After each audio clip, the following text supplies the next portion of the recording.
Sport Santé vous est présenté par l'Hôpital de la Tour. Votre santé, notre passion.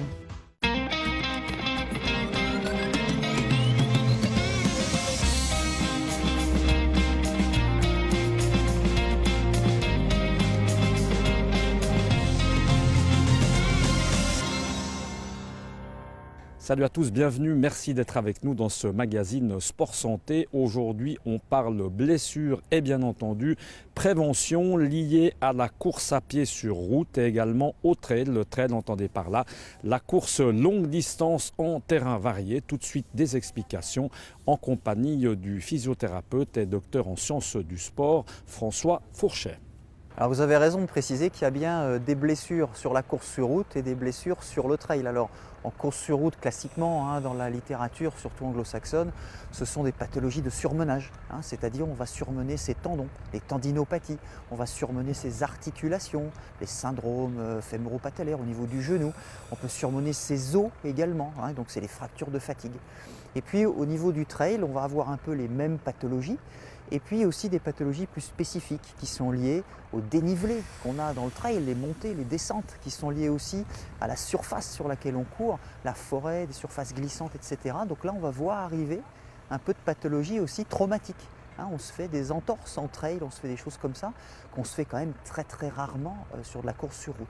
Il y a des facteurs de risque qu'on appelle extrinsèques, c'est ceux qui ne dépendent pas du coureur lui-même. Il pleut, le terrain est glissant, il faut avoir de bonnes chaussures, mais c'est quand même un facteur de risque de blessure que le terrain soit glissant, par exemple en trail.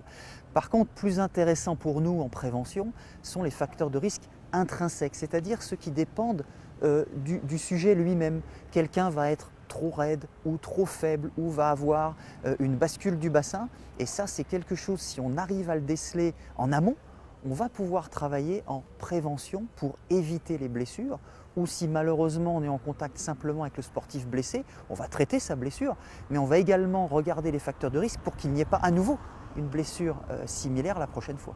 Alors la prévention, c'est un bien grand mot, puis on ne sait jamais toujours ce qu'il faut mettre dedans. Globalement, il y a toujours des étirements dans la prévention, c'est-à-dire dis-moi quels sont tes muscles raides et je te dirai là où tu vas te blesser, c'est un petit peu ça. Donc on va faire un programme personnalisé en essayant de tenir compte des facteurs de risque de chacun. Ensuite, il va y avoir aussi des exercices de renforcement. On se rend compte par exemple que des gens qui sont suffisamment forts mais tout juste pour passer en course sur route et ne pas se blesser, dès qu'ils vont aller sur le trail, du dénivelé, de la côte, de la descente, et bien là ils vont, je dirais, sortir de leur zone de confort et vont déclarer des pathologies auxquelles ils ne s'attendaient pas, parce que simplement cette activité-là est beaucoup plus demandeuse. François Fourchet, comme analyste du mouvement, on arrive justement à changer un mouvement par rapport à ces différentes pathologies? Effectivement, vous avez raison de parler d'analyse du mouvement, parce que nous, on fait souvent nos examens sur une table de physiothérapie ou sur la table du médecin où on regarde les sujets debout ou marcher, mais on n'est pas dans la fonction réelle du coureur en situation. Donc c'est intéressant de développer les outils, d'utiliser les outils qui nous permettent de pouvoir voir en situation ce qui se passe et si ça corrobore ou pas ce que nous avons trouvé sur table à l'examen statique. Donc se développe actuellement beaucoup de laboratoires d'analyse du mouvement de manière à comprendre si certains facteurs de risque peuvent être analysés et donc en découler, je dirais, certaines stratégies de prévention. Alors ça peut être simplement quelqu'un qui aurait une faiblesse sur un muscle de la hanche et puis qui du coup surmènerait son genou. Et bien si on ne le voit pas en fonction, on ne peut pas le deviner. Et donc il faut remonter un peu cette chaîne, c'est un peu une enquête policière. On a mal à un certain endroit, mais on se rend compte en examinant la fonction que finalement ça vient d'ailleurs. François Fourchet, on termine peut-être par quelques conseils que l'on pourrait donner à ces coureurs sur route et de trail. Alors c'est vrai qu'il y a beaucoup de conseils à donner. On se rend compte que les coureurs souvent préfèrent s'équiper, acheter des choses d'un certain prix, etc. Donc évidemment, il faut être bien équipé.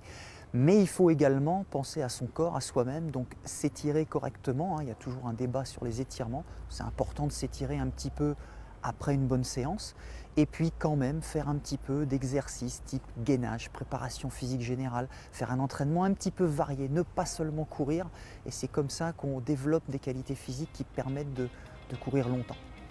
Voilà, merci en tout cas à François Fourchet, merci à vous de nous avoir suivis. On se retrouve le mois prochain pour parler sport et santé. En attendant, eh bien, portez-vous bien, à bientôt, ciao.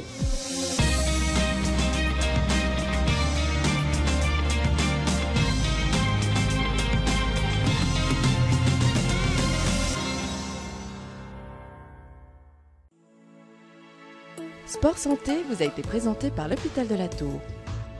Votre santé, notre passion.